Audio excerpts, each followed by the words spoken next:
ایک بزرگ تھے، ہر وقت اللہ سے عافیت مانگتے تھے، ہر وقت اللہ سے عافیت مانگتے تھے، ہر وقت عافیت مانگتے تھے۔ لوگوں نے پوچھا، لوگ ان کو صالح جانتے تھے، نیک سمجھتے تھے کہ حضور آپ اور کوئی دعا مانگتے نہیں، عافیت ہی مانگتے ہیں۔ فرمانے لگے میں مانگا کرتا تھا شروع میں، بعد میں خیال آیا اور بھی دعائیں مانگا کرتا تھا، یہ احساس بعد میں نصیب ہوا۔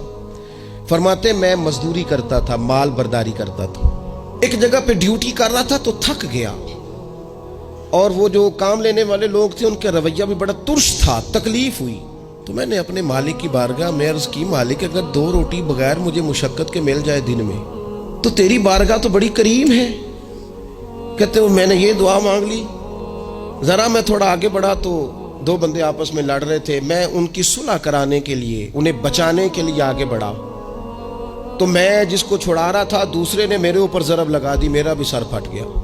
تھوڑی دیر کے بعد وہاں پولیس آ گئی، وہ تینوں کو لڑنے والا سمجھ کے اٹھا کے لے گئے، مجھے جیل ہو گئی۔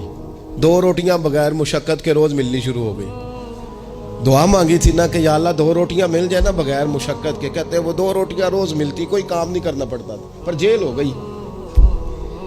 فرماتے میں بڑا پریشان تھا، روز روٹیاں پابندی سے آتی اور بہترین آتی، کھانا ملتا۔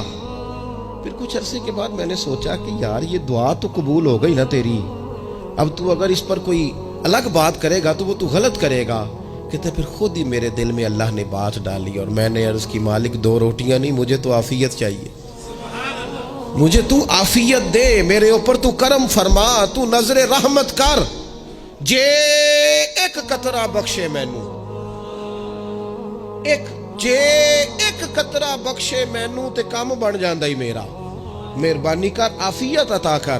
فرماتے پھر خدا نے کرم کیا، کہاں سے اسباب بنے میرے جیل سے چھوٹنے کے، کون کون میرے ضمانتی بنے اللہ ہی جانتا ہے۔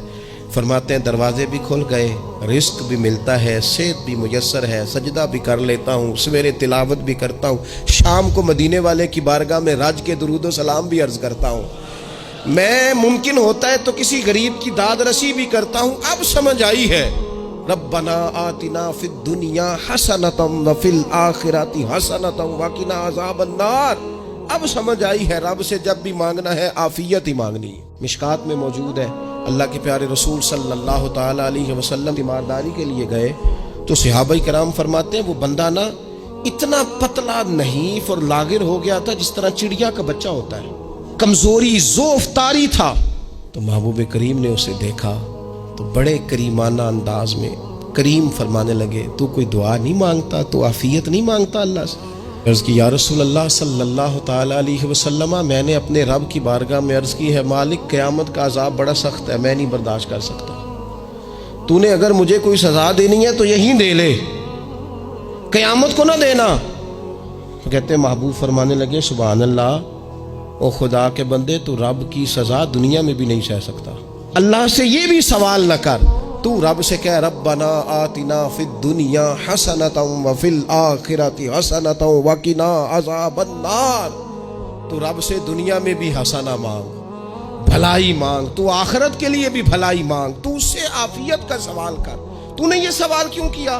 عرض کی یا رسول اللہ کرم ہو گیا ہے، مجھے سمجھ آ گئی، اب میں اسی طرح ہی کروں گا۔ عزیز دوستو، ہم کہاں سہ سکتے ہیں؟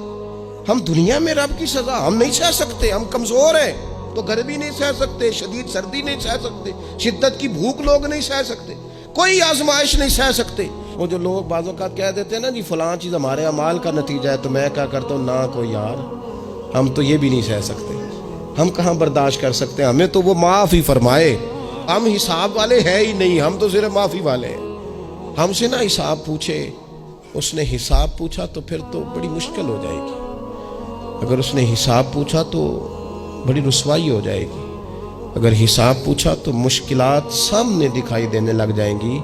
ہم سے تو وہ درگزر والا معاملہ کرے، ہم سے تو وہ کہے جا میں نے محبوب کے صدقے تجھے معاف کیا، جا تیرے لیے رحمت اور بخشش والا فیصلہ کیا۔